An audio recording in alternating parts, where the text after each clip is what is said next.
Congressman Kiko Barsaga nakahanap ng kasangga sa Kamara upang tugisin si Martin Romualdez. Nakakapanindig balahibong privilege speech ni Caloocan Representative Edgar Erice ukol sa talamak na korupsyon sa 19th Congress. Usap-usapan ngayon sa social media.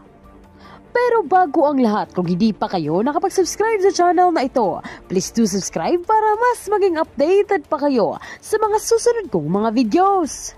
Hindi na nakapagtimpi pa si Caloocan Representative Edgar Erice at ikinanta ang talamak na korupsyon ng 19th Congress na kung saan kontrolado lahat ni Martin Romualdez. Binulabog niya ang patuloy na nakawan ng mga congressman at naglalakiang tao sa mga government funds na nagdadala ng malaking pagkabahala sa bansang Pilipinas, partikular na sa mga kabataang nawawala na ng pag-asa. Madam Speaker, dear colleagues, nasusunog po ang ating bahay. This house is on fire. Yes, Madam Speaker, this house is on fire. At ang masakit na katotohanan, tayo mismo ang nagsindi ng apoy na ito. Noong mga nakaraang kongreso, may mga apoy na. Ngunit sa 19th Congress, sadyang pinasiklab ang dambuhalang sunog. At ngayon, naglalagablab na rin ang galit ng sambayanan. Lalo na ng mga kabataan. Pakiramdam nila, sinusunog natin ang kanilang kinabukasan. Nakikita nila ang walang habas na pandarambog sa kabila ng kanilang kahirapan. Lumulubog sila sa baha at tanong nila ang kawalan ng gobyerno na dapat sa kanila'y nangangalaga. Samantalang ang mga pinuno at mga pamilya nila ay lantaran ng karangyaan at kapritsyo, Mr. Speaker, Madam Speaker. Kaya't nadadamay po ang lahat. Bawat isa sa atin ay binabatikos sa ating kanya-kanyang mga distrito. Kaya hindi na po pwede ang business as usual. Hindi na pwedeng umasa, nalilipas ang galit ng bayan. Hindi na pwedeng pagtakpan, hindi na pwedeng magturuan. Kailangang isiwalat ang katotohanan, aminin ang pagkukulang, ituwid ang kamalian, at panagutin ang mga lumustay at nagsamantala sa kaban ng bayan. Mga kasama, linisin natin ang ating hanay. Magpatupad tayo ng mga matinding reforma kahit ang kapalit ay sariling pagsasakripisyo. Hindi na pwedeng naidahilan na politika lang ito. Hindi na pwedeng sabihin gawa lang ito ng DDS, ng kaliwa, ng dilawan o pinklawan. Hindi na pwedeng isisi sa DPWH, sa nakaraang administrasyon o sa mga kontratista, sapagkat ang pinakamalaking korupsyon na ito ay nagsimula sa ating sariling tahanan noong 19th Congress. Hindi po ako narito para humusga sa kadinuman. Bagkus nais kong kumatok sa inyong mga puso at konsensya. Baka naman sobra na talaga. Naniniwala akong pwede pa tayong magbago ng pananaw. Alalahanin natin sa gitna ng pagdarahop ng ating nila at kasaganaan natin, umaasa pa rin ang marami sa ating mga kababayan na maiaangat natin ang kanilang pamumuhay. Sa kabila ng kanilang kahirapan, marami pa rin sa ating mga kababayan na ang turing sa atin ay mga Diyos-Diyosan na kanilang kailangan. The corruption of insertions and diversions may have started in the past administrations, but the conflagration unleashed by the 19th Congress is of a magnitude beyond comprehension. Ang mga insertion at diversions na ginawa ng ika-19 na Kongreso ay walang kapantay sa kasaysayan. Isang halimbawa ng mapanlinlang at inabusong anyo ng insertion ginamit upang pondohan ang mga proyektong walang tunay na benepisyo sa mamamayan. Hindi plinano ng gobyerno at ng Pangulo, kundi isiniksik para sa pansariling interes ng ilang makapangyarihang individual o pamilya. It's greed gone wild. 1.45 trillion. Yan ang kabuuang halaga ng insertion at diversions noong 2023, 2024 at 2025 General Appropriations Act. Pinondohan ng 19th Congress ang mga proyektong hindi naman bahagi ng panukala ng Pangulo. Ang mga insertion at diversions na ito ay napunta sa mga ghost projects, substandard projects at mga proyektong pumapabor lamang sa mga shrewd businessman na nagkataong naging makapangyarihan na mambabatas. Minsan kong nakausap si dating DPWH Secretary Manny Bonoan, sabi niya, Egay, maging ang computerized generated maintenance ng mga primary roads sa buong bansa ay binawasan at di pinatawad. Kaya tiyak ang deterioration ng ating mga pangunahing lansangan. Ang mga insertion na ito ay lumalabas, ibinebenta na hanggang 30%. Para may patupad, dadayain ito o ghost project na lamang. Ang mga pondo binebenta May proponents na, may traders pa. At sinong gagawa ng mga programa? Yung mga district engineers. Hindi na dumadaan sa pamunuan ng ahensya. Tulad nila, Bryce Hernandez at Henry Alcantara. From 2023 to 2025, 1.45 trillion ang inalis sa Kongreso mula sa program New Appropriations. 395.3 billion noong 2023, 564.5 billion noong 2024, 487.5 billion noong 2025. Sa kabuuang 1.04 trillion ang inilipat sa program and appropriations. Mga standby appropriation na para bang blank checks na bukas sa pag-aabuso. At ano nga nangyari? Inabuso at pinagsamantalahan. Bakit? Halos imposibleng matupad ang mga kondisyon para ma-release ang mga unprogram funds.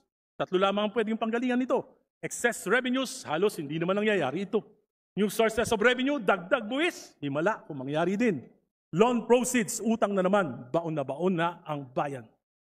Maparaan talaga ang mga tusok. Kaya gumawa sila ng bagong source of revenue. Bukod sa insertions at diversion, kinapa pati idle cash ng mga GOCCs. 60 billion mula sa 89.9 billion ng PhilHealth subsidy at 107 billion mula sa Philippine Deposit Insurance Corporation. Pero dahil sa public outcry, hindi na natanggal ang PhilHealth subsidy noong 2025 GAA at iniutos na ng Pangulo na ibalik ang 60 billion na ibinawas noong 2024 at ito ay kukunin sa 2026 GAA. Insertions, diversions, amendments are not inherently bad if justified. Dapat, exception lamang yung insertions. Pero naging patakaran ang ginawa ng 19th Congress, hindi po ito exception, ito yung rule. Kung saan namin gusto mapupunta, doon mapupunta ang pondo, ang salita ng 19th Congress. Saan nga ba kinuha ang 1.45 trillion? Alam natin ang ilan ang pinanggalingan. Alam natin ang pinuntahan. Pero hindi lahat. At hanggang ngayon, nanguhula pa rin tayo. Ito ba ang malaki ang pananagutan ng 19th Congress? Upang makapag-divert ng malalaking pondo, tinanggalan ng appropriation sa mga flagship projects na ibang ahensya, foreign assisted at utang pa sa mga dayuhan. Bunga nito, naantala ang maraming proyekto. Dumagdag ang gastos na ipapasa kay Juan de la Cruz. Ayon sa DOTR, sa 2 proyekto pa lamang, Metro Subway at PNR Elevated Rail may tig-4 na taonang delay. From 2028 na dapat matapos, magiging 2032.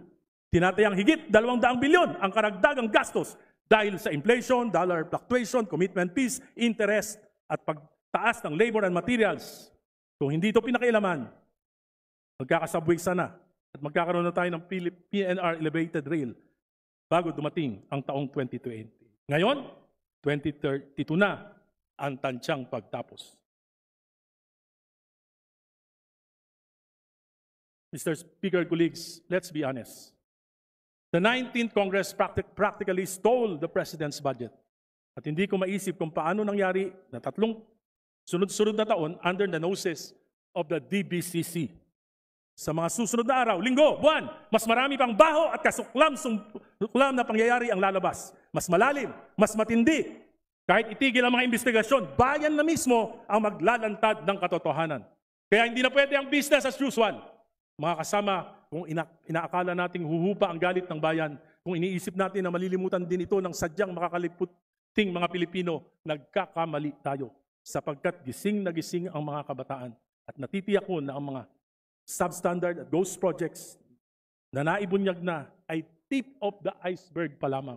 Marami pang nakatago at sa pagpapatuloy ng mga investigasyon, marami pang mas malalim at nakakasukang mailalantad. Bilang mga halal na kinatawan sa atin, dapat manggaling ang pagtatama at pagbabago.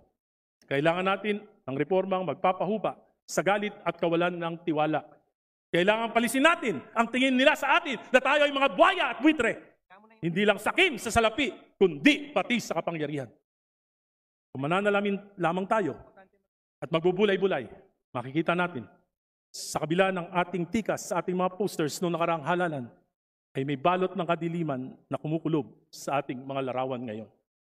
Huwag na nating hintayin na ang mamamayan mismo ang mag-aklas o ang kasundaluhan ang gumawa ng mga bagay na yayanig sa ating demokratikong pamumuhay.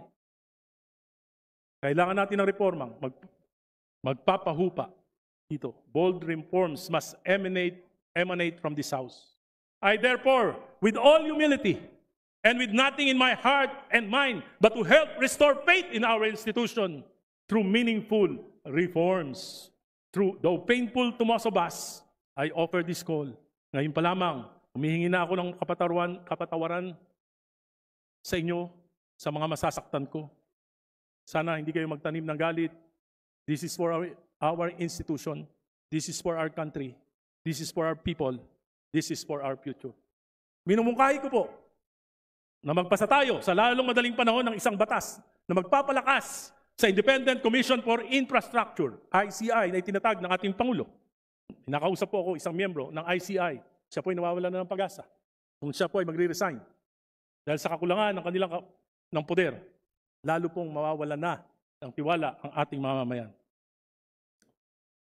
Sabi niya po, that without contempt powers, we might as well just task the NBI and the Ombudsman to do the investigation.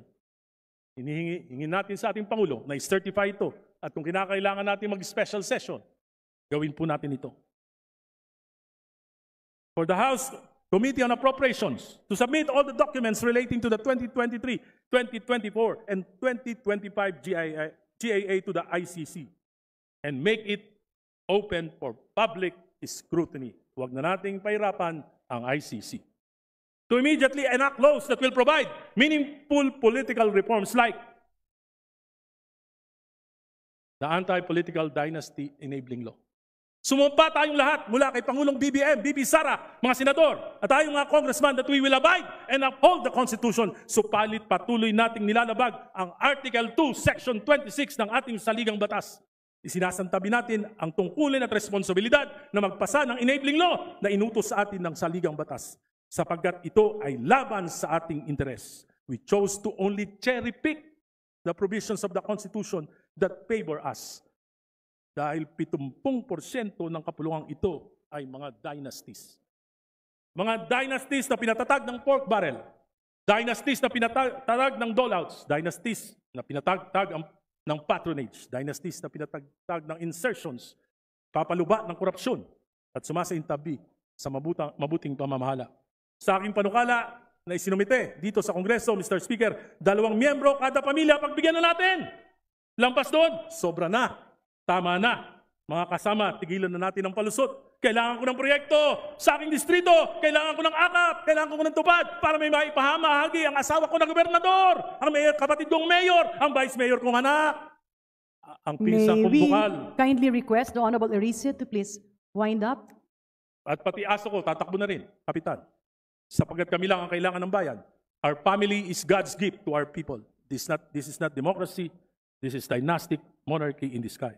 Mr. Speaker, sabi ni Albert Einstein, the world is being destroyed by greed, stupidity, and fear. Kaya ngayon, tanong ko, papayag ba tayo na sunugin ang kasakiman ng Kongresong ito at ang bansang ito? Papayag ba tayo na lukuban ng katangahan ng sambayanan? Papayag ba tayo na alipinin ng takot na mawala ng pondo kung hindi susunod sa makapangyarihan kahit mali? Mr. Speaker, dear colleagues, let us put out this fire before it consumes us all. Mr. President, Bongbong Marcos, I believe you are sincere in your anger and disgust. I believe in the sincerity of your tears. But this ain't enough. Bold action would require a will to implement painful political reforms. Isa rito, sundin ang konstitusyon, isama sa legislative agenda ang anti-political dynasty bill kahit laban ito sa interes ng iyong pamilya. Mr. President, put your best foot forward. Ang pinakamainam na pamana ay sakripisyong pansariling interes para sa makasaysayang reforma na hindi nagawa ng pinakademokratikong Pangulo. To Vice President Sara Duterte, lumalaban ba kayo para sa political supremacy ng inyong pamilya o para sa ikabubuti ng bayan? Naniniwala akong politically motivated ang impeachment. Pinangalagaan kayo ng konstitusyon. Suklian nyo naman. Itaguyod nyo ang Article 2, Section 26 kahit mga hulugan ng pagpapaliit ng kapangyarihan ng inyong dynasty, Vice President Sara. Senators, fellow congressman, kung mahal talaga natin ang bansa, oras na para magsakripisyo. Bawasan ang taba ng political dynasties. Ayaw ng Pilipino ng taba. Bawasan ang kasopangan. Bawasan ang kapangyarihan lugbok na ang bayan. Salamat po. Magandang hapon sa inyo lahat.